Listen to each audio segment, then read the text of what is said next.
Okay, we'll make a start, everyone. So, good afternoon and welcome to the Public Accountability Board. This is for May 2023. You're all very welcome. We are a hybrid meeting, so there are some people in the room and there are some people on the line. And I think if we just quickly go round the room and say who we are and what we are, because I'm not sure that everybody online can see us at the moment, so we'll do that. So welcome. Alan Billings, I'm the Police and Crime Commissioner. We'll go to my left. I'm Sophie Abbott, the PCC's Chief Finance Officer. Michael Lewis, Independent Ethics Panel. Steve Wright, Chair of the Joint Independent Audit Committee. Roy Sebastian, a journalist from the Sheffield Star. Fiona Topless, Communications and Engagement Manager for OPCC. Caroline Baker, I'm Chief Constable Staff Officer. Anton Ford, I'm the Deputy Chief Constable. Sarah Pullman, Assistant Chief Constable. Simon Wanless, Barnsley District Commander. I'm Jackie Bland, I'm the Assistant Chief Officer for Resources. Sally Parkin, Governance and Compliance Officer for the OPCC. Ian Bailey, Barnsley Council and VRU Partnership Manager. Michelle Butcher, Chief Exec for the OPCC. Thank you. Sally, can you tell me who we've got online? We've got Kevin Wright, we've got the Chief Constable, and we've got ACC Dan Thorpe. Oh, I can see looming large overs. Okay. Right, shall we crack on then with the agenda? Just to say we are being filmed, it's being live streamed, it's also filmed and recorded, and the usual procedures will follow around that. Item 3 then is announcements. One or two things there, I think. First of all, around Uplift, I was going to ask the Chief Constable if she could just say a brief word about Uplift, the increase in officer numbers, because we've now met our target in South Yorkshire, which I think we want to note that and congratulate those who've done that, because an awful lot of work has to go into that to get to that point, and we need to sustain it, of course, otherwise we hit financial difficulties, financial penalties. So, Lauren, would you like to say a word around Uplift? Commissioner, so for the last 4 years there's been some really incredible recruitment activity taking place, which has really been a whole force effort. We have seen about 1,380 officers recruited over the last 4 years. Some of that was to recruit sort of natural wastage in terms of retirements, resignations, sort of anticipated numbers, but of course we did have Uplift on top of that. So in order to make that happen, we've seen real Herculean efforts from colleagues across the force, not only in sort of the recruitment teams, but also in learning and development and vetting, making sure that we're getting people with the right standards and then giving them the right training. But there are also individuals across the force from a range of different backgrounds and roles who've also given additional commitment to help that happen. For example, in relation to interviewing with recruits where sergeants and those above the rank of sergeant from across the force get involved in interviewing, and also, of course, to those officers who stepped up as tutors to help bring this sort of classroom learning to life for new officers. There's also been some really great positive action outreach work that's been undertaken, and that hasn't just been about that positive action officer and the colleagues that have been seconded into there, but it really would be remiss of me not to mention some of our staff networks who've been doing some really great outreach work. And I'd particularly highlight the Association of Muslim Police, who were the first to do this really.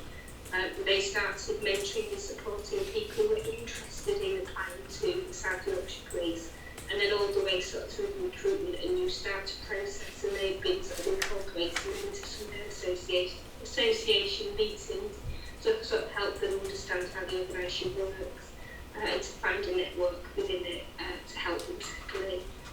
We've also, of course, continued to develop the student officer programme throughout this time, so this all coincided with the new Police Career Pathways Scheme, the Police Education Qualification Framework, which has taken some bedding in and a huge amount of work's gone into making sure that has really evolved to give us the officers that we need to come out the other end of it, but also to give those officers a really good learning experience and the best foundation we can give them.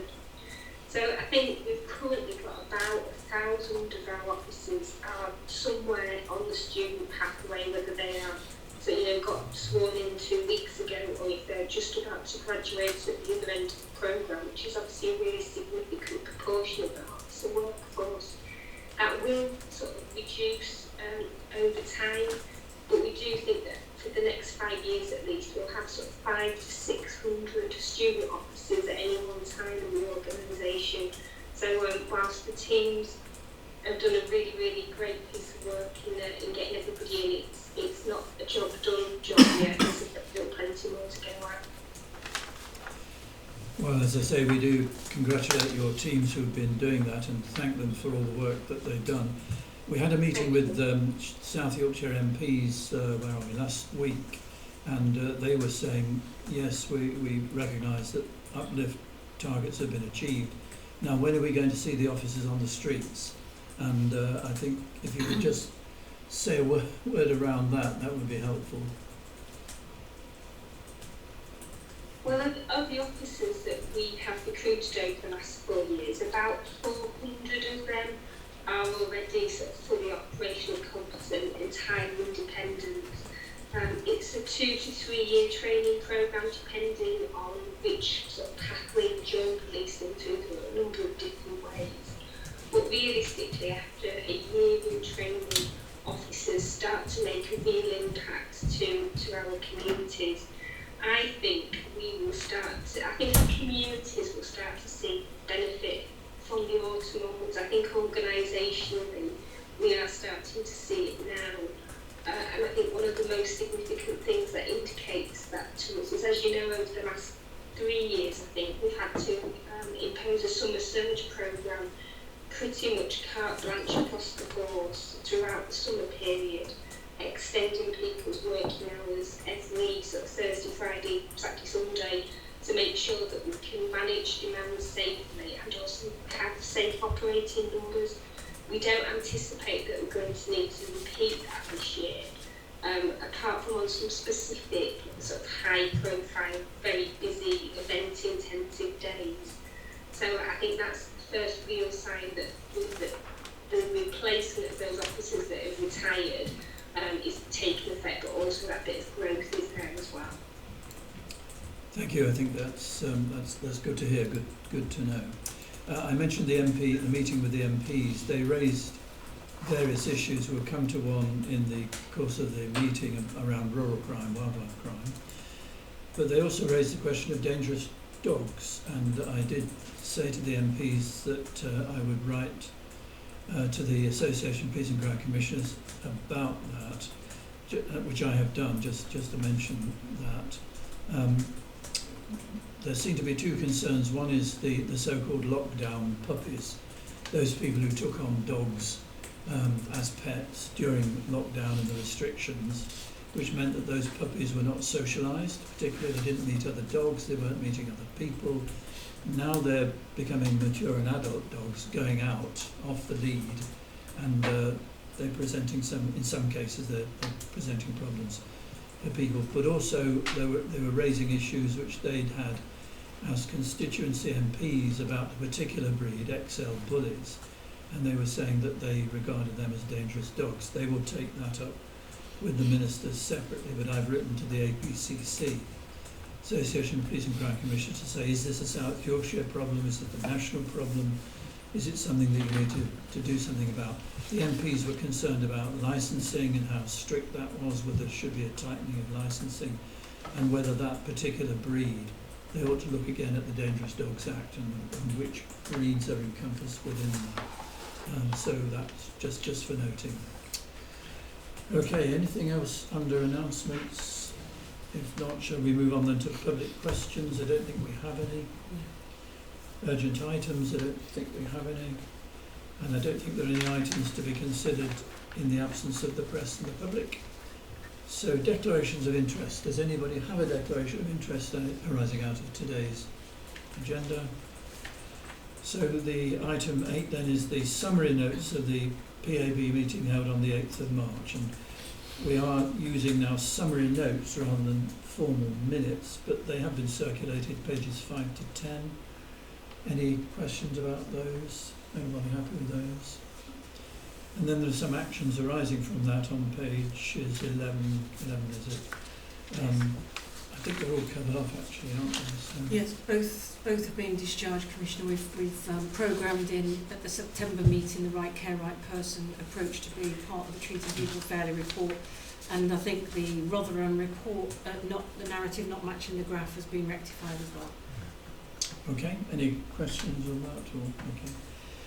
So we come to forced performance then, and the first of the substantive items is item 10, which is the Barnsley District Summary Report, and Simon Wanless, the Chief Superintendent and District Commander, is here to present the report. Simon, as with last time, we won't go through it in detail. It's a full report, and thank you for it. We've read it. Everybody's read it, so we're all across it. But there are one or two things I'll just pick up on, if that's okay with you. Absolutely. Just by way of general comment, and this is not specifically for Barnsley, but this is all the district reports. I think it's quite helpful. We get a very good collage of activities, what you've done, what you're up to, etc. at a moment in time. I think it's quite helpful if we also have some idea of what the trends are in the particular crimes, if that could be borne in mind when people are doing the district reports. It helps to contextualise it, and I think that would be good to do. Okay. So if we go into this one, then I'm looking at, first of all, and I'll do them by paragraph, 4.3, which is on page 14 in my agenda pack, 4.3. And this is about response times and demand, and the volume of demand. Mm-hmm. And it talks there, towards the end of that paragraph, about a response time of an hour or so. In essence, the demand volume has been high, whilst the number of officers trained and capable to respond to the demand remains below capacity. I wonder if you could say a word about that, because that sounds rather alarming. If you're below capacity, demand is you're not going to reduce demand if you can't get up to capacity, presumably. I think, obviously, just to point out that clearly this is from quarter 4, so this is up to the end of March. And as the Chief Constable's already alluded to, we've had a steady stream of student officers coming through the process since the end of last year, and they are now starting to arrive on response teams, and that will carry on. It's fair to say some of our response teams have suffered abstractions more than others through ill health, retirements, transfers, and that does have an immediate knock-on to our ability to perform against response times. If I tell you that they're the response times up to the end of March, and it's an improving picture as we move forward, and there's a thorough plan for the summer period, and certainly as we head into October, November, when actually our response teams will be pretty much at establishment. By that point, I'm fairly confident our response times will be significantly better than they are. So while we talk about below capacity, that was a point in time immediately after Christmas. I think that probably bears out what I was saying before about if we can see trends, we get some sense then of whether this is a worsening picture or an improving picture in some.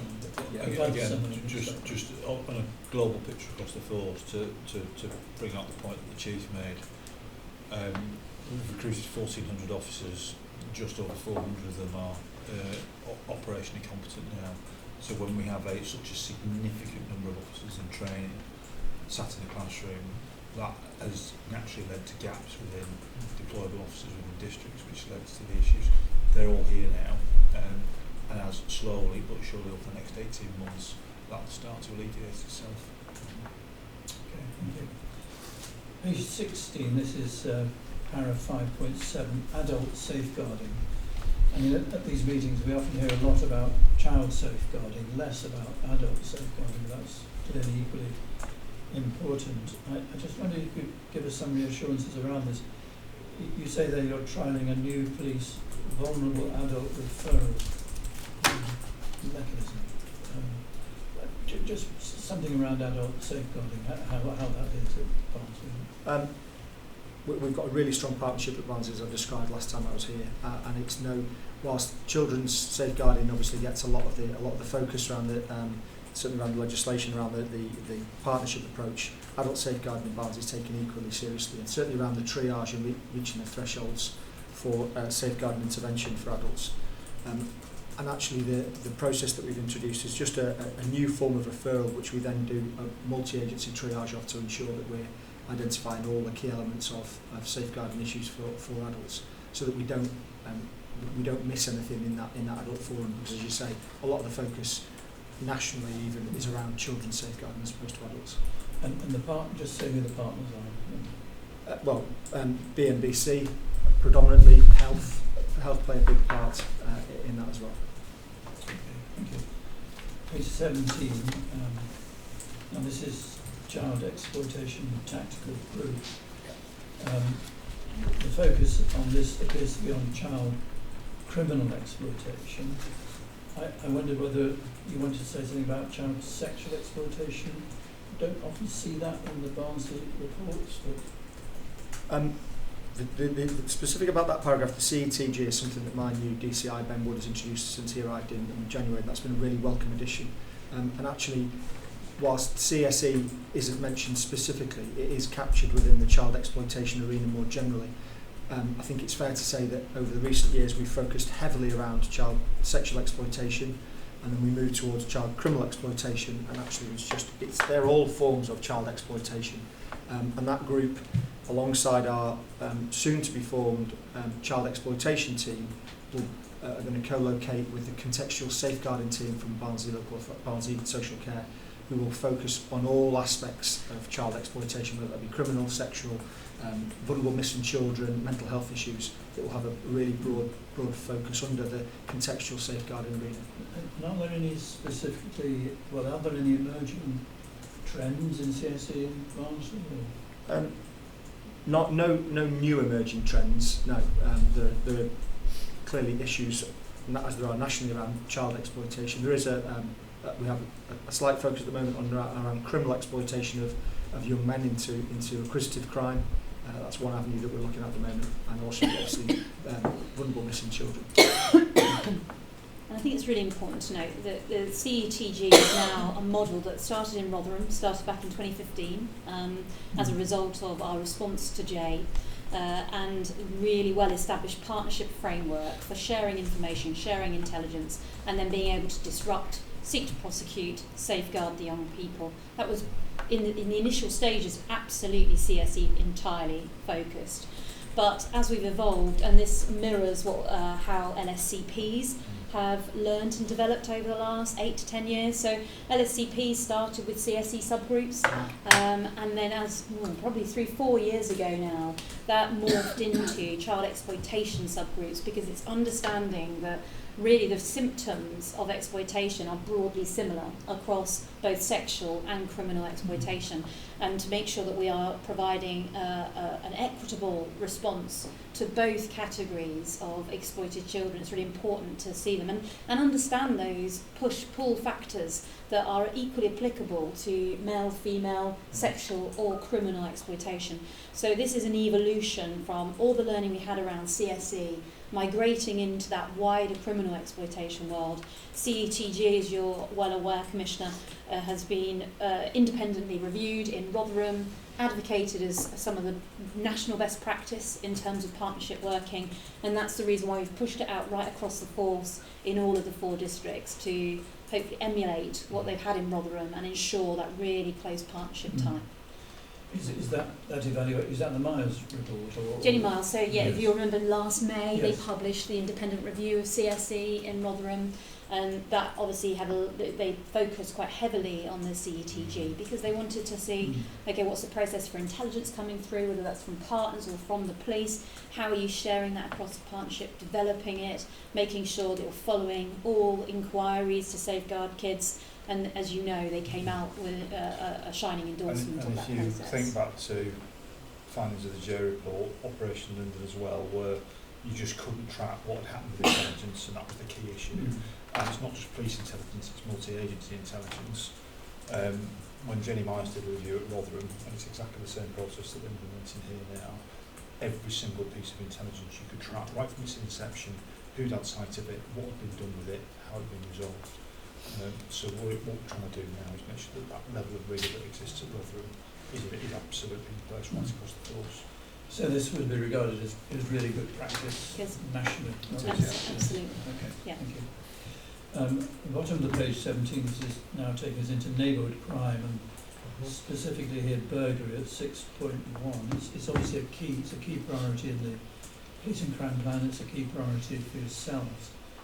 Outcomes for burglary are not good nationally as well as locally. I mean, 4% is it? You know, and I don't know what we say about that. I mean, I just wonder here, how many people are we actually catching and locking up? Honestly. We're catching and locking up a reasonable number. Actually getting to the evidential threshold to charge them and get them to court is a slightly different matter. So our current outcome rate is not where I want it to be. It's at 3%. We need to work a lot harder on that. I was only 3%. I was only talking to my DCI about this on Tuesday, and some of the work that we've got in train at the moment around our neighbourhood crime tasking meeting. We've got a really good process for disrupting and for attrition visits around our criminals. So for the first time in many months, our burglary figures for April were the lowest they've been. They were under 100, they're down to 95, which is really positive. And a lot of that is through our proactive work around locations and attrition visits for subjects, for offenders. The next step now is just to start to keep pushing that, the relentless focus around the suspects to get them sufficient evidence to get them to court. What are the key figures I should be looking at? Is it the number of recorded crimes, or is it the outcomes of who gets charged and convicted? Well, that goes back to the Julian principles of policing, doesn't it? That the absence of crime is the measure of the effectiveness of a police force. That's where I'm trying to sort of get into, because clearly people write to me and say, that we've been burgled. They're usually writing to me to say we've been burgled and we've not heard anything since. It's often the follow-up that really gets people as much as the crime itself. But burglary is an issue all across the piece, and I'd say it's a national issue as well. But offer us some reassurance. Well, you've done that. I suppose if I took you back to September, October, November, we were in sort of 150, 160, 170 burglaries a month. So to be down to 95, and you can see the trajectory of that is going in the right direction. We know where our offenders are. We are visiting them on a daily basis. When we get them onto bail, we absolutely persecute them around the curfew opportunities that we have to keep them in track. So we've got more work to do around getting more people before the courts, but in terms of reductions in crime, I think we're heading in the right direction. So if I was to wind the clock about maybe 15 years when burglary outcomes generally were higher, and they may well have been 12%, something of that order.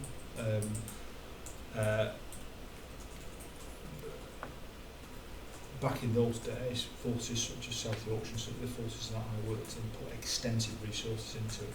Big burglary squads, lots of resources, probably to the exclusion of public protection, and we know where that got us.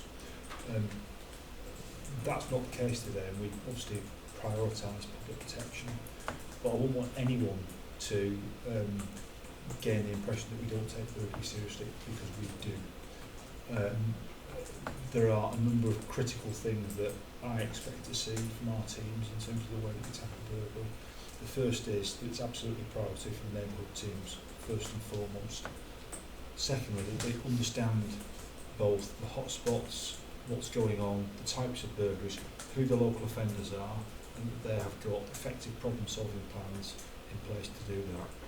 3, they're talking to their communities about that and the work that they're doing. The fourth thing is effective forensic management. There is a reality with burglary that more often than not that offence takes place where there are absolutely no witnesses. Burglars don't tend to break into houses where there are people. They do occasionally, but more often than not, empty properties at a time of day when there's no one about, so there's no obvious witnesses. So it's very dependent on forensic recovery. So the management of forensics, so the number of properties that we deploy to, the number of marks, whether it's DNA or fingerprints that we recover, the number of identifications that come from those fingerprints that we recovered, and what we actually do with them then in terms of a timely arrest and moving towards prosecution. They're the key metrics that I look at in terms of determining burglary performance. So what I would give you some reassurances is that we are continuing to focus on those particular issues, as well as scientists about the robust management of burglary offenders. the reality again with burglary is that a significant proportion of burglary is committed by a fairly small number of recidivist offenders. So, when we arrest one and put them in prison, that generally stops a significant proportion of burglary. Yeah. Again, I think to look at some trends then might be a helpful way of contextualising this sort of information. So, it says it in one of my reports, is compared to 2019, residential burglary is down by 15%. Yeah. And actually, if I could just draw attention to paragraph 6.2, where it just goes over onto page 18, so it gives you the view. Actually, there is a whole team approach to neighbourhood crime in Barnsley. There's the 7x3 plan, which is actually 7 different teams, each have 3 tasks. And that teams are all from neighbourhood teams all the way up to forensic management, and actually what their 3 key tasks are. And you can see that actually those cocooning visits, those dedicated patrol areas, that's what it is. But actually, whilst 25 arrests doesn't sound a lot, as the Deputy said, 25 arrests in a 3-month period can have a massive impact. And we're now tracking actually where we're seeing reductions following which arrest. So actually we're doing much smarter on that. No, that is good news. And if they, as almost certainly will be responsible for multiple burglaries, so that is that's a very good thing. On page 18 then, on 6.7, this is auto crime. Similar sort of thing really. During the last quarter, 7 offenders were arrested for vehicle crime. Now I don't get any sense whether that's good, bad, or what it is. Again, if something about trends or to contextualise it, is that a good result? Is that? It is a good result, and actually, whilst those numbers aren't significant, our outcome rate for auto crime is very good. It's above the force average. We've got a really good conversion rate for our forensic packages. So we have it was talking about the forensic management. We've got a really good conversion rate around some of our vehicle crime. We do have slight frustration sometimes with court service in terms of actually lots of juvenile offenders being bailed, given curfew, breach curfew, further arrest, back before the court to be bailed again. So we have this. We know who our offenders are. And again, it's back to that offender management and just getting to that position. So whilst one offender with one charge, well, actually the likelihood is they've committed almost certainly into double figures, but we might only get the evidence of one for one charge, but actually they're responsible for a wide range of crime. Yeah. And vehicle thefts, it's the same sort of vehicles as we heard about before. Is it still your Land Rovers and your Fiestas? So Fiestas is the top one. Yeah, less so for Barnsley this last few months actually. Whilst some of the offenders would appear to reside on us, actually their offending pattern seems to have spread into other force areas as well. So they're not committing crime on their own doorstep anymore, but they are. No, it's just unfortunately as a Fiesta driver, I just hope to hear that they've moved on from Fiesta, but apparently not. Okay. Page 19, integrated offender management. Actually, I think this might be a question which is more force-wide, Tim, rather than Barnsley specific. I just wonder how this is going, integrated offender management. It talks here about Barnsley. This is significantly lower than other districts across the force. This is 5 offenders, 6.5% reoffending rate. So which page are you on? Sorry, page 19, 611, integrated offender management. So if I'll Jack can chip in once he's got to that section. So IOM, we've done a lot of work, and there's obviously a new national IOM strategy came in about 18 months or so ago now. We've adapted. There's a difference in cohorts, so you have the fixed, the flex and the free cohort. So we're aligned to the national strategy. We have embedded IOM teams that are co-located with our probation colleagues in each of the districts. And what Barnsley and Simon is saying here is actually their reoffending rate within the cohort is really low, which is a really positive sign about the proactive work that the IOM team together with colleagues in probation are doing to use the levers that they may have. And there's quite a strict regimen for IOM offenders about what they will do with each of their cohort offenders. And actually what they seem to be doing is achieving really good results in terms of that reoffending rate. To improve our understanding, because I think this time last year we didn't have a great understanding around reoffending rates, but we've developed 2 different dashboards in the last 10-12 months. One which is based on IDIOM, which is based on national previous conviction data. So that will give you, okay, well, this person's been arrested and gone to court and been convicted. And were they in the IOM cohort? Yes, they were, so it counts obviously as there towards our reoffending rate. But I wasn't satisfied on, and South Yorkshire weren't satisfied with that, because actually what we need is an earlier heads up on those individuals that are getting back into criminality as being part of that cohort. So we developed a dashboard that's based on Connect, and it extracts the data and it'll notify offender managers essentially of whether they've been arrested, stopped searched. So it gives them the early heads up of, okay, this is someone we now need to put a little bit more attention around to stop them moving into full-blown criminality. So there's just 2 examples of the work we've done in IOM, the IOM world, feeding that out to the districts, making sure that they're focusing on those individuals that are popping up as those that are most likely to re-engage in criminality. So I think we're in a much stronger position around IOM than we were this time last year even. So it's a strengthening picture. And Barnsley are doing particularly well. They are around their reoffending rate, which is really good. I mean, normally you see it around, from memory, 18 to 20% is a norm reoffending rate. And obviously that's only while they're in, so we have to be careful here and have a caveat around the data. So this is whilst they're in the cohort. We then need to start understanding, okay, once they're out of the cohort, so that they've moved on, they've graduated out of the cohort, how effective is that long-term impact on reoffending rates? I think that was going to be our follow-up question, which gives a truer picture, I think, of how effective the reducing reoffending is. And I think it's right to say of those 3 categories you mentioned, Sarah, the fixed category is the easiest to compare, more longer standard, term, yes. And also across districts, not that this is about each district. No, you're right, because that's a fixed cohort, so you have defined categories that will fit into that, so you'll have consistency, whereas your free cohort, if, for example, you had an issue around all districts will be looking at DA offenders within that cohort to some extent, but they might also be looking at CCE suspects within that cohort if they have a particular issue around county lines, for example. So that will differ. You're right, Michelle.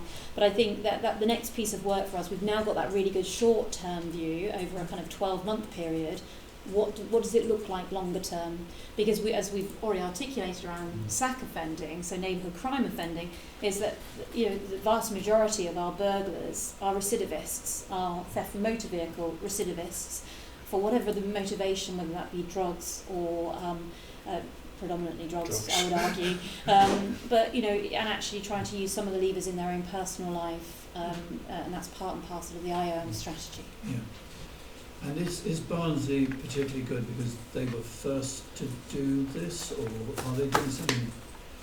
Is the difference significant, or are they doing something here that others are not?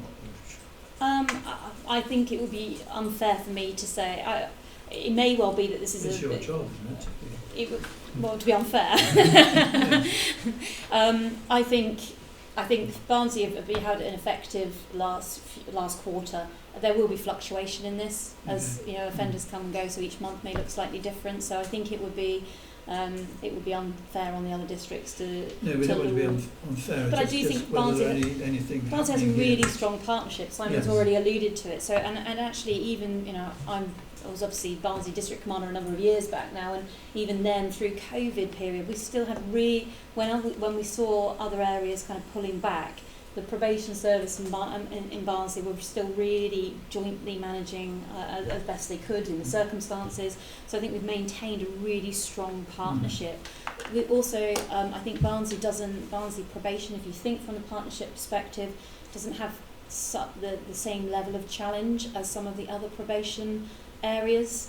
And I wouldn't want to give, it's not my place to give all the data around probation, but there are challenges elsewhere. You've seen it nationally, you've seen it in the most recent reviews around high profile cases involving probation, the challenges around vacancies, the challenges around actually delivering the service that they've been entrusted to deliver. So I think Barnsley's doing a really good job, but in a fortunate position with the strength of the partnership. Yeah, no, we understand. Yeah, thank you very much. I'm on page 20 now, which is 6.16, operations slowdown, static speeding operation, the initiatives around that. And I just wondered if you could say something there about how that's going. Well, you mentioned Barnsley North. What happened there? What were the outcomes? Just a series of stops and advisements of local drivers. They're really useful events as much as anything, apart from the fact that it obviously educates the drivers around the manner of the driving in a particular locality. Usually around ones that we've had through our neighbourhood engagement, whether that be through PACT or whatever other forum, community forum, Brew with a Bobby, whatever it's been where we've got a location that people have raised a concern. It gives us opportunity to educate the drivers in that area, but also gives us a really good opportunity to engage with the community. And I think that's it, and it's probably half and half really, actually, for the community to see that we're taking the issue seriously, that they can see a uniform presence, stopping vehicles, out at the speed gun, and it allows us just to feed back exactly what the issue is, because a lot of this is about, a lot of it is about perception as much as anything. You know, you see 2 or 3 speeding vehicles in the course of a day. That doesn't mean that everybody's going that quickly, but it does give us opportunity to educate drivers as well, particularly in those areas where we've seen accident hotspots. Yeah, it's certainly something that members of the public write to me about, and they're always pleased to see it, and they're glad to know that the police are doing something. But if you responded to every single email I got, you'd be everywhere, which is clearly impossible. I mean, we a lot of these are our neighbourhood teams' priorities anyway, because they're raised through local community engagement, and if you look on the website, a number of them around speeding vehicles in the various localities. Yeah, thank you.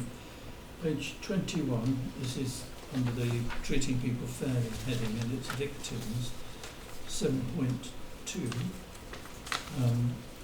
Say qualitative assurance thematic testing. It has been rolled out across the district in the last quarter, whereby inspectors undertake qualitative review of investigations in order to understand what elements of our victim care standard of investigation, management of suspect and supervisory review of investigations we deliver well. Good to hear that, good to know about that, because that's important for victims. And I just wondered if you could elaborate a little bit on what is working well for victims. Absolutely. So just on the QAT itself, so the quality assurance thematic testing, that was rolled out into the new year. It takes a little while to embed because it's quite an involved process for the inspectors to get involved to undertake, and we just need to make sure that we balance that and they're all assessing in the same way, because otherwise it's not fair to our staff or to the victims. But actually, so we've had a 3-month sort of bedding in period to allow them just to understand what the quality looks like. I suppose what we're finding really well is the quality of our investigations. So the investigative mindset of our staff is really strong. They've got a real desire to achieve the right outcome for the victims. I think from that though, we've identified a few learning points for ourselves. So some of our investigation plans could probably be a little bit smarter, and certainly, as we've alluded to, we've got lots of young in-service staff, so they need a fair amount of direction. And I think there's probably a little bit of complacency from some of our supervisors around the level of knowledge of some of our staff. So that's something we need to pick up on. And I think at times we unfortunately let ourselves down. We don't explain to the victims quite how hard we're working, which, as you alluded to, leaves victims thinking we're not doing anything, which absolutely isn't the case. And that's the thing that the court has brought out, is that we're working really hard and doing some, putting in some really good effort and get some good results. But unfortunately, just not explaining that to the victims so well. So that's certainly a focus for us. But I'm reassured that actually the sort of the effort and the investigative mindset is there amongst the staff, and there's just some administrative pieces that we need to sort of close the loop on to really make it sing. Okay. Well, glad to hear about it. Glad it's being done. As I said earlier, the complaints I get from people are that the officer who I built a good relationship with, he's moved or she's moved and we don't see them again, or they're on annual leave or on maternity leave, or it's that kind of thing that really gets people down when they just want to be kept up to date with what's happening to their case. Yeah. Okay. On the same page, victim 7.4, you talk about the Your Voice Counts survey. 59% feel that officers in Barnsley treat everyone fairly. This is what ACC Pullman would call an unfair question, I think. Do you think that's a good result? I think it could be better, clearly.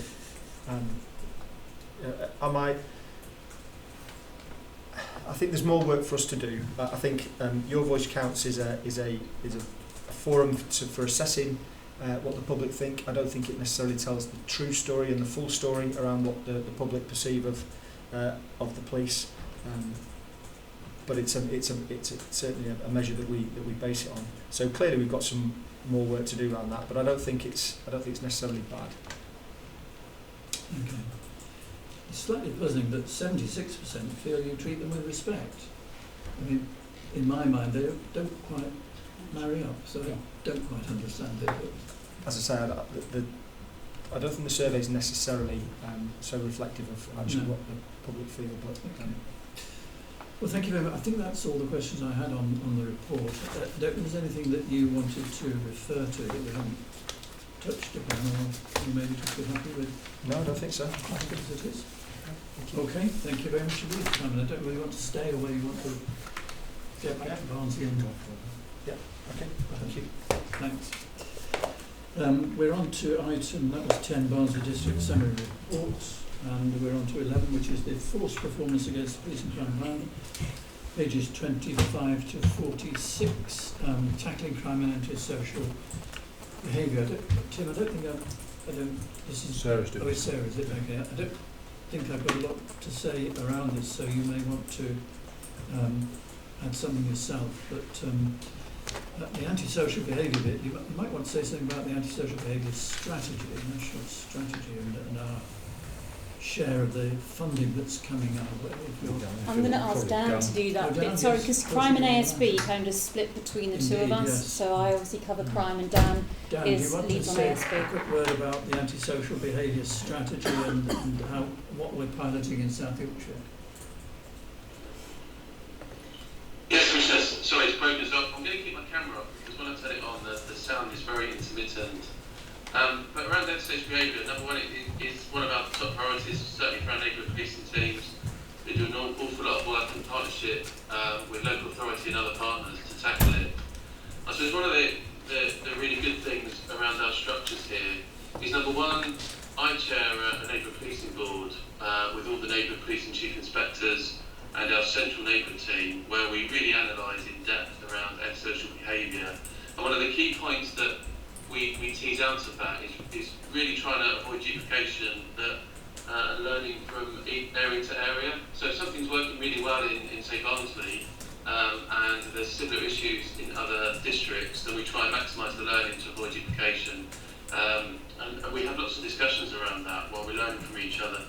I suppose the really good thing that's coming this way to our force, as well as a number of others, is some additional funding that the Home Office and the government have announced recently, around 1.2 million this financial year and next financial year, which, although the government have been quite specific around hotspot patrolling, we're starting to develop plans around how we can maximise the spend of that with our partners, because it's not just about police officer visibility, it's around council wardens and some of their staff that they have that work really closely with ours to really maximise that impact. But also having further discussions with you and your team around how we can divvy up that money to really maximise the benefits of it over the next 2 years. So there's lots of positive moves coming forward in relation to antisocial behaviour. Thank you. This is 1.2 million this year and 1.2 next, isn't it? Which is good news. Thank you very much. I'm on page 26 now. 5, resource and demand, incident demand, 5.2. The median priority response time has been at or a little above 1 hour during this period. The median priority response time has been at or over 1 hour since July 2022. Given that you're having more officers, how come the median response time hasn't shifted? Commissioner, I can talk about that as well. Probably best placed. So obviously the Chief Constable and the DEPs talked about the recruitment campaign and how, as time ticks on, more and more new officers are filling those vacant gaps. That has been a challenge for us as a force, certainly around the summer period, where we have used summer surge and funding to support and allow our officers to work more hours to plug those gaps. This is now really making the difference with new officers coming in into our response teams. frequent times over the next year. And certainly by September, after the next summer period, my estimation is that the response times in both emergency and 101 calls is going to improve. And it's not only having more officers in our response teams, it's also us looking at ourselves about what we can do better. So it might come in further in the report that you may want to talk about, but there's things that are coming online later this year, such as rapid video response calling, where we're utilising technology to talk to victims online, rather than deploying a police officer to the scene. And we did a trial in October last year, which has proved really positive. Victims of crime have reported to us that they really like the efficiency of that. And actually, victims of crime don't always want a police car parked outside their home address, because obviously they get asked lots of questions by concerned neighbours, and they want to keep some of their aspects they talk to us about private. And we're also looking at right care, right person. So actually, police for the first time in a number of years, actually saying we're not responding to certain categories of calls, and it may well be that we're able to discuss that later on. So I think it's been a real positive that with the challenges that we've had around the vacancy factor over the last 2 to 3 years, which the Chief has highlighted at the beginning, we have maintained a response time that has been around an hour. We've had that as a consistent measure. But actually going forward later on this year, I expect that to improve, because we've got more people coming on board, we've got better utilisation of technology to make us more effective and efficient. So there's lots of positive things coming. 1 hour is the target time for priority calls. Yeah, but you expect that to get better. That seems to be what Dan is saying. We will, in terms of the volume of calls that we actually get to within an hour. But 1 hour is the target. Yes. I'm not aiming to do it in half an hour. And if we were starting to get to priority calls in an hour, I'd probably take some resources out and put them in public protection. Yeah. Okay, thank you very much. Page 27, crime volume and trends, and there's a great long list there in 5.6, and they're referenced in 5.5 different crime categories. I just wonder whether, I don't know what you have to say about this, but when I look at the different crime categories, robbery of business property, interfering with a motor vehicle, aggravated vehicle, is there anything that links any of these? Do we understand what's driving the increases in these crimes? I think the first thing you've got to take account of is the early time period. We're coming out of COVID, and I think right across the country we saw a nosedive in crime figures during the COVID period. So it was natural that we're going to see some sort of increase as we came out of that period and people go back to work and houses are left empty and the world returns to normal. Vehicle crime nationally has seen a significant increase, and as you're aware, we've just discussed in the context of Barnsley, significant increases around particular cars, significant increases around computerised methodology to steal and clone car keys and just take cars away. And these are things that nationally law enforcement is working with vehicle manufacturers to try and eliminate. But they are new trends, and absolutely they are seen as as a really significant development in terms of methodology of committing these types of crime. One of the big volume increases is shoplifting. Perhaps we shouldn't be surprised. I wonder whether that's led you to do anything about it, or just... Well, absolutely we do. Particularly our city centre neighbourhood teams all do work around retail crime. But again, if you think back to the COVID period, many shops were closed. They weren't open, so they weren't available for people to steal from. So you would, by definition, see an increase over this particular period. I think it's much more useful to have, which is what obviously the Home Office is doing through DCPP data, to look at the benchmark of 2019 as a comparison, because we know that the intervening years are littered with anomalies. Yeah. So actually, and in its neighbourhood crime, we're still below, quite significantly below where we sat in 2019. Of interest to me in particular, rape is relatively stable for us. we have seen we are an anomaly in that. So a lot of our colleagues in the MSG and nationally have seen quite significant increases in rate. But I'm not concerned about it because we know that our CDA rate, which was analysed and CDA. So prime data accuracy. So I think you how let the public listen into this. yeah, sorry. So how good are we at recognising and recording crime? HMIC came to us, as you know, last year and assessed that we were 99% compliant on sexual offending, which is the highest rate in the country for sexual offending compliance. So in terms of crime recording, so I feel, and obviously we'll closely monitor this as we move through the next, especially in light of the VORG agenda, we're monitoring the numbers coming through. But I feel that we were probably in a very strong position before HMIC. Obviously, we were recording the right things. That's been endorsed by them, and so I feel pretty confident that's for the reports that are coming through to us, we're recording it appropriately. So that's just to give you some reassurance there around our crime data accuracy. Yeah. No, thank you. Page 28, Dan referred to right care, right person. I wonder if you'd again just say a word around that, how well you think that's going. Down the person to talk about that. Okay. And particularly, Dan, I think what the public would like to know is what happens if your partners, when you haven't explained it, what if your partners don't respond? I mean, does South Yorkshire Police have to have some sort of default position here? Yes, right care, right person. So effectively, this is an initiative, as it says on the in the paperwork that we launched on the 20th of March. And effectively, it's the police. It's getting the right service to the right person at the right time.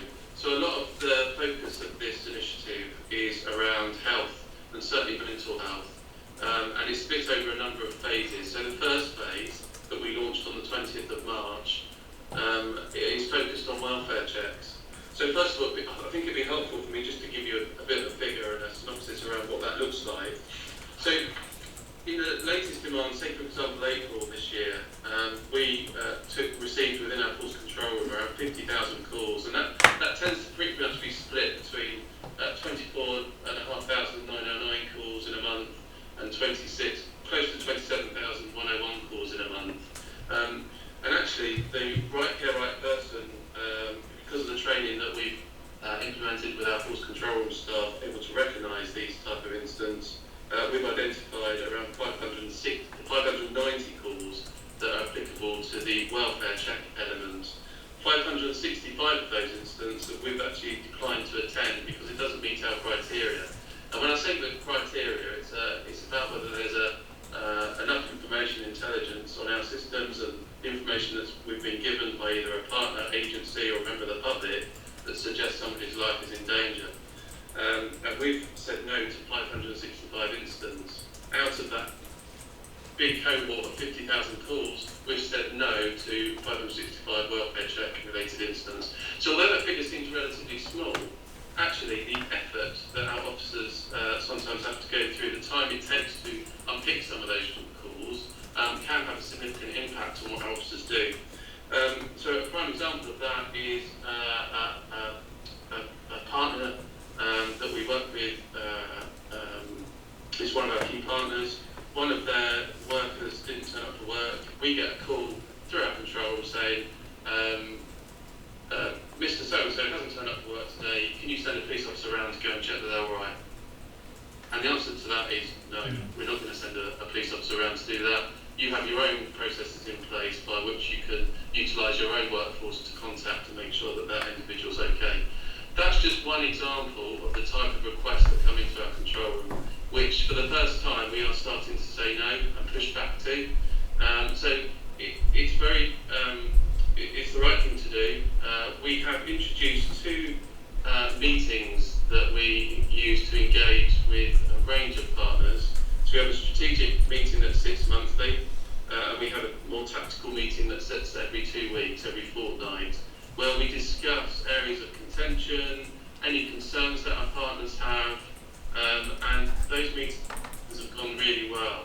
In actual fact, we've had feedback from our colleagues in the Yorkshire Ambulance Service bearing in mind they are across the whole region and cover a range of courses, how well South Yorkshire, how we're working in collaboration with all our partners to get this right.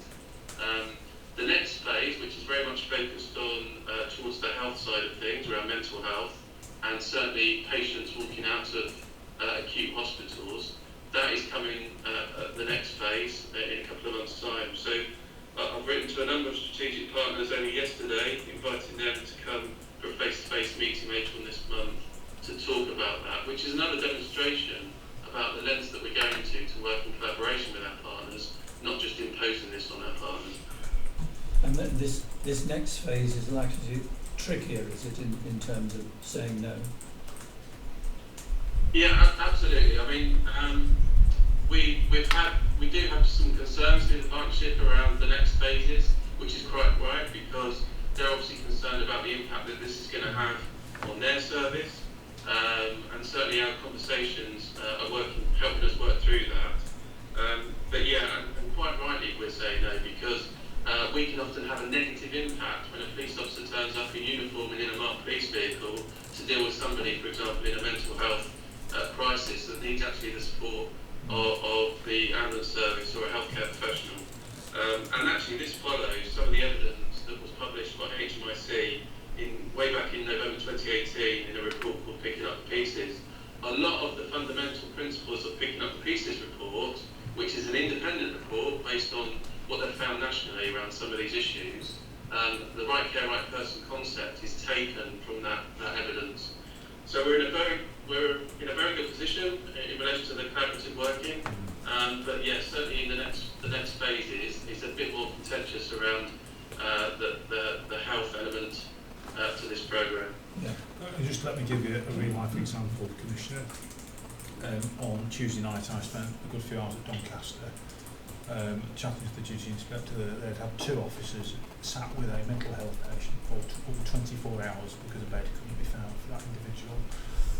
24 hours? Over 24 hours. So that's not just 2 officers, that's 2 officers over a 24-hour period across 3 shifts that are not working in neighbourhoods, not dealing with neighbourhood crime, not investigating burglary, not protecting people from violence in the street, not dealing with drugs, not protecting children. They're dealing with something because other agencies not stepped up to the mark, and that's one of the biggest challenges that we have. It's really, really important that we get this piece of work right, and it's really, really important that South Yorkshire Police focuses on what we're here to do, and that's to protect the people of South Yorkshire, keep our communities safe, and tackle crime and disorder. Yeah, well, quite. Presumably, this is something that's crept up on over the years. That's the public. So the public services have eroded. It's come on to policing. Well, because we're the service of first and last resort. Yes. Okay. Well, we'll be interested to see how that develops then. But thank you for that. On page 30, 6.12, the Force Control Room is looking to deploy QBuster software, which offers callers the option of a callback. Now, I thought we had a callback in the. So I just wondered whether it's the same. Are we talking about the same thing, or is it something new or different? I'll probably defer to Dan again, but Dan. This is some of the issues that we've had in terms of getting the technology right that's bounced around for a while. But Dan, can you just drop to the detail on that? Of course I can, yeah. So the QBuster basically is a system where we can have up to 30 lines where a member of the public who calls us, particularly at busy times, can opt in for us to call them back at a particular time. Now, we've had some challenges around this, technical challenges that it's not within our gift to rectify. We have to go to the supplier of the QBuster software. And the issue has been is that when members of the public have opted for that service, the call can often drop out. So we don't get to see what they've asked us to, what the times that they've asked us to call them back. So we're currently working through that. However, I mean, that also takes resource from our side of things to service that demand. So when it does come back online, and we are working with the supplier to bring it back online, we are going to start off with a small tranche of lines, up to about 10, to trial that again. But we haven't stopped there. We've looked at alternatives, and further down in the report, there's talking about IVR, and I've forgotten what that stands for. But that's another concept where it's the interactive voice response. That's it. So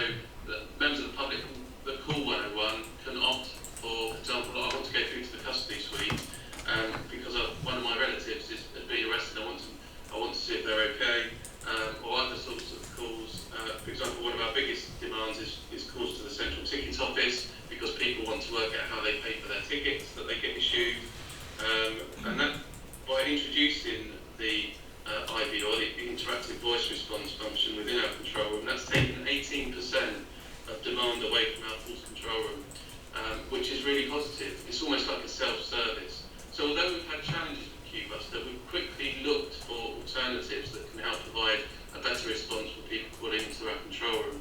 And I think, Commissioner, you said before that whereas before, in months gone by, you received constant feedback from the public and partners alike around the poor response in their view around our 101 service, those have dramatically reduced. And I think this, not only this, but this has helped rectify some of those challenges that we've once experienced. Yeah, thank you. Kevin, I see you've got a hand up. Yeah, thanks. Just on that callback, I think the QBuster is a different system to the current callback system that's already in place. So there is, from what I understand from FCR meeting this morning, there is still a callback facility which is called Callback Assist. This QBuster is a different way of managing callbacks, but there is still a callback facility running, as far as I know, for the public. Okay, thank you. Because of the time, I'm moving pretty quickly now to page 40, if I can. This is 10.2. This is fraud and cybercrime. What's the heading? Fraud and cybercrime. Demand and trends. You mentioned in the report cyber team, fraud coordination team, economic crime investigation team.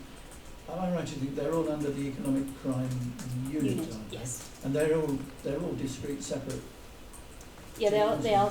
So we undertook the review, which was 18 months ago now. Started the implementation of that review last summer. Launched the economic crime investigation team in September, and consolidated the other functionality, which was sitting in kind of disparate areas. So we had protect element of fraud sat within our crime support hub. That was the fraud coordination team, who are setting the appropriate investigation plans, ensuring the follow-up for the victims around Operation Signature, which is vulnerable victims of fraud, making sure a bespoke approach around those victims. And they were sat in our crime support hub, which is completely distinct from our economic crime function. So we brought them together so they now align and they sit within the economic crime function. Together. They're all sitting under the same line management, same function. So we have better cross-working between the teams, if that makes sense. Yeah. And we've improved our investigative, because as you're well aware, fraud now represents 40% of crime nationally. We've seen a 25% uplift in fraud reporting during COVID, where criminals went online.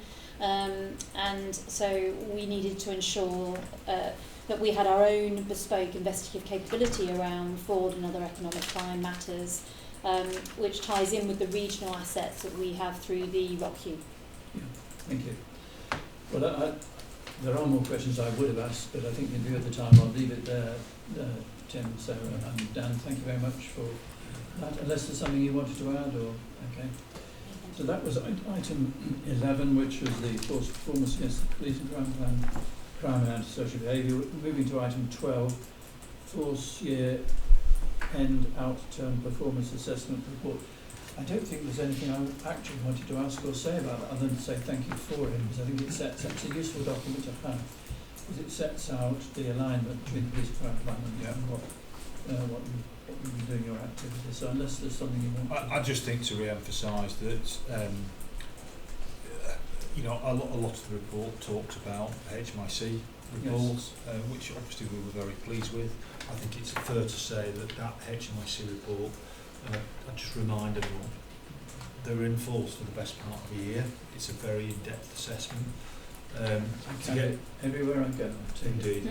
But in terms of the gradings that we were given, that puts us in the top tier of metropolitan forces in this country. It's a world away from where we were 6 or 7 years ago. And us as a command team are very, very proud of our workforce because, as you know, Commissioner, we spend 81% of the budget on our people.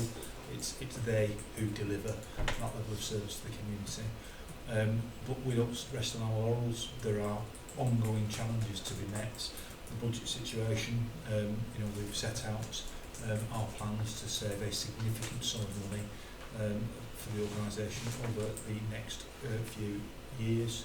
There will be increased demand in terms of neighbourhood crime, increased demand in terms of public protection, just alluded then to economic crime. We need to put more resources into economic crime. It forms 40% of the crime that we record now. It affects so many people. It still remains an underreported area of crime.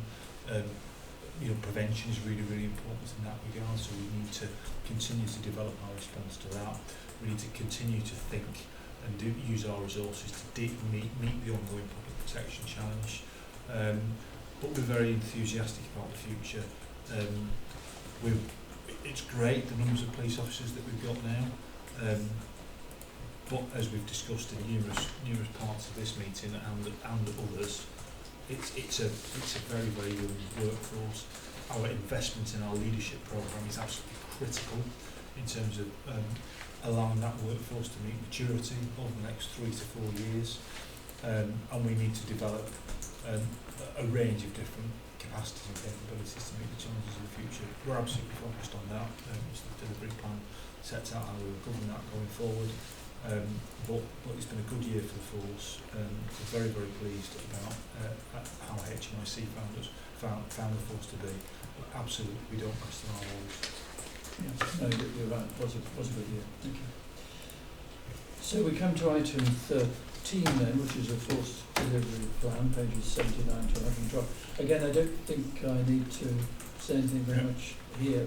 Just a couple of things on, page 84, just really to say very pleased that Barnsley and girls remains, a high priority for the force, and there's a lot of work around that.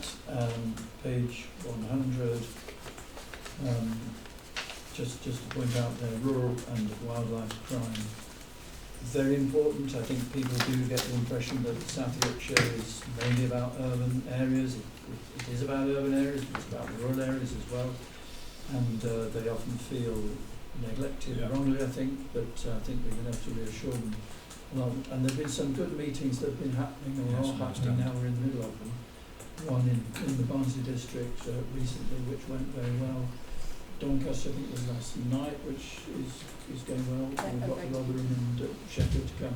Fiona, you were at the one last night. Tell us about that. Yeah, I've been at both of them. The one at Doncaster night was really, really well attended. There was over 80 people from the rural and landowning community, farmers. Lots of really good points made, listening to their experiences with crime and the fear of crime that they have in some areas. But it was also very positive. They know how they've got to work with the force, they know they've got to support you and do their bit, and there was very much a recognition that there's some good work being done and that they can help as well, and a real partnership feeling out of that. So looking forward to the next two and some really positive things to come out of that. And I think that highlights the complexities of policing in an area such as South Yorkshire, because you're right, we have got significant urban metropolitan issues to deal with and a very big population to deal with. But we don't underestimate the challenge of crime in rural communities, and the value of it is significant. So we're absolutely determined to do something about that and make sure that we those communities do feel safe and do know that they can rely on us. Well, the meetings have gone well, and they're being very well received, and we're getting a lot of good feedback about as they see it, the renewed commitment by South Yorkshire Police to the rural areas, to the farming community, to the rural communities. So that's really, really good. And good contributors from ACC David Hartley, yes, and Sergeant Shirley, James Shirley, who's good, from the biking aspect as well, so good stuff. Okay, thank you. We come then to Trust and Confidence Reports, page 113, 116. Again, I don't think there's a lot I wanted to say myself around this. I wanted to say your voice counts. My voice is getting croaky and will soon not count, but what's happened to your... We had a reference to it in one of the reports, Barnsley, but is your voice count, is it still happening? It's still being done? That's just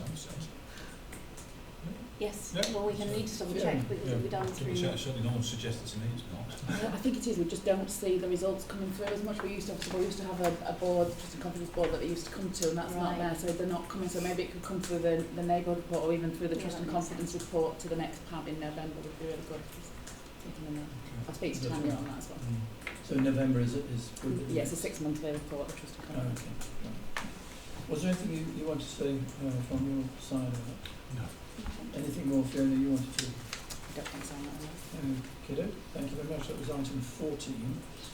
So, Chief Executive reports, 15, the OPCC, have I got too many C's? OPCC delivery plan. Not much to say, Commissioner. It's in the supplemental pack because discussions have been had until very recently in relation to horizon scanning in particular. It's a high-level plan to give wriggle room for things like government new initiatives and funding bids that we weren't expecting at the beginning of the year, as usual, and as our last 2 years have proven to us. There's detailed work plans underneath, and we report each meeting to the Police and Crime panel in relation to both Police and Crime plan and the discharge of your legal responsibilities in against the delivery plan. So I think that's all there is to say on that one. Thank you. Any questions or comments? So item 16 then, PCC decisions. Just one to highlight, unless Force colleagues want to highlight any of the others on the list this time, and that's in relation to the Giving Back Proceeds of Crime grant scheme, with grants awarded up to just close on £36,000. I think that was all to say. Okay. Any other questions, comments? Thank you very much. JIAC, which is item 17. Steve, you have a report by exception. Is there anything you... Just a couple of things, Commissioner. Just wanted to point out the ICT governance issues are still not resolved to our satisfaction. That the timetable for options appears to extend into June. So we've got some more work to do at our next meeting around that. External Audit presented their annual report, which has got fewer recommendations than previous years, which told us that there'd been an improvement in practice. And our current internal audit provider told us at the meeting that they weren't going to submit a tender into the internal audit tender process. Thank you. Just on that, IT governance report, page 123, this is item 4. IT governance, you can't give assurance around it. And this is seriously, we're not getting assurance around that. Tim, So, I'll go bring Jackie in as well. We continue to work with Homicide. We're well aware of in essence the challenge with Homicide Police is this stems from a collaboration that was put together some 12 years ago when both forces had a very different IT strategy. We are actively exploring options to move to a new structure in IT. We have received a draft report now that sets out, I would call it at best a preliminary business case. I've had the opportunity to consider it and have a discussion with Paul Anderson. The next stage is that both chiefs will be considering that report. But these are big decisions and I'm not rushing to them because it's going to have profound consequences for us for probably the next 10 years. Sure, I don't get that. Jackie, was there anything you wanted to add to that? No, the only thing I would, I suppose, give some reassurance around is at a kind of business as usual level in terms of governance assurance. There is a much stronger governance structure in place around the kind of day-to-day service delivery element of it, which is quite different to kind of the strategic level. And those changes have been in place now for some time. Obviously with the DEP involved as well as myself and colleagues from Humberside. So from a service delivery point of view, there is definitely a strengthening of the governance arrangements in place. I think we place. accepted that, Jackie. And perhaps I copied and pasted the wrong heading across. It's more about the future delivery. It's more about the future delivery. Just want to make that point clear. So there's a joint accountability framework for IS. I have a joint accountability pool that's chaired by myself and Paul Anderson. So performance management is a standing item on that agenda. Scott Dunn and Dave Breeds attend that meeting every time to account for performance going forward.